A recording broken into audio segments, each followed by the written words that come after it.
नमस्कार मित्रांनो, आधार कार्डला कोणते बँक लिंक आहे अवघ्या 5 सेकंदाच्या आत आपल्याला डीबीटी ॲक्टिव्ह स्टेटस पाहता येतं। हे कशा पद्धतीने पाहता येणार आहे आपल्या मोबाईलच्या माध्यमातून या संदर्भातील संपूर्ण माहिती व्यवस्थित आपण समजून घेणार आहोत। सर्वप्रथम तुमच्या मोबाईलमध्ये गूगल ओपन करा आणि गूगलमध्ये सर्च करा आधार मॅपिंग। पहिली वेबसाईट दिसेल त्यावरती टच करायचं आहे। ही आधार कार्डची ऑफिशियल वेबसाईट आहे, ऑफिशियल पोर्टल आहे। यामध्ये कसल्याही पद्धतींचा फ्रॉड वगैरे होणार नाही, कारण स्वतः तुम्हाला OTP टाकून लॉग इन करायचं आहे, आधार नंबर वगैरे टाकून। आता यावरती आल्याच्या नंतर बँक सीडेड स्टेटस नावाचा एक ऑप्शन दिसत आहे। या ठिकाणी बघा, यावरती टच करून सुद्धा तुम्हाला लॉग इन करता येतं किंवा आधार कार्ड नंबर टाकून सुद्धा लॉग इन करता येतं।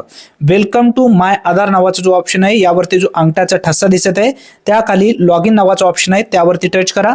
टच केल्याबरोबर तुमचा आधार नंबर किंवा ज्या व्यक्तीचा आधार सीडिंग बघायचं आहे, डीबीटी ॲक्टिव्ह कोणत्या बँकेला हे पाहायचं असेल तर इंटर आधार नंबरच्या ठिकाणी तुमचा किंवा ज्यांचा पाहायचा आहे त्यांचा आधार नंबर टाका। कॅप्चा दिलेला जशास तसे इंटर कॅप्चाच्या ठिकाणी टाका आणि लॉग इन विथ OTP या पर्यावरती टच करा। आता सर्व माहिती या ठिकाणी भरलेली आहे, OTP पाठवलेला आहे। हा OTP आधार कार्डशी जो मोबाईल नंबर लिंक आहे त्यावरती येईल। 6 अंकी OTP आहे। इंटर OTPच्या ठिकाणी टाकायचं आहे, त्यानंतर लॉग इन या पर्यावरती टच करायचं आहे।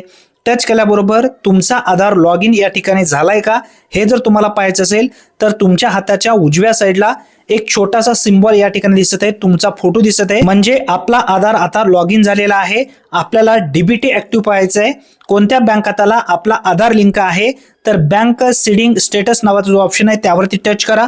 एका सेकंदाच्या आत तुमच्या समोर या ठिकाणी पूर्ण माहिती येईल, कोणती बँक आहे व किती तारखेला डीबीटी ॲक्टिव्ह ठेवलेला आहे हे सुद्धा तुम्हाला या ठिकाणी समजेल। जर इनॲक्टिव्ह असेल तर लवकरात लवकर तुम्हाला ॲक्टिव्ह करून घ्यावं लागेल। बँकेचं नाव सुद्धा या ठिकाणी दर्शवलं जात आहे। डीबीटी ॲक्टिव्ह असल्याशिवाय गव्हर्नमेंट नोकरीला जरी तुम्ही असाल तरी सुद्धा आता थेट डीबीटी मार्फतच हे पैसे येणार आहेत।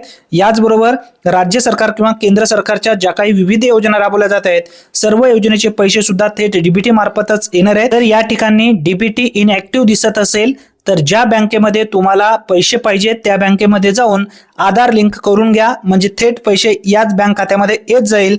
धन्यवाद।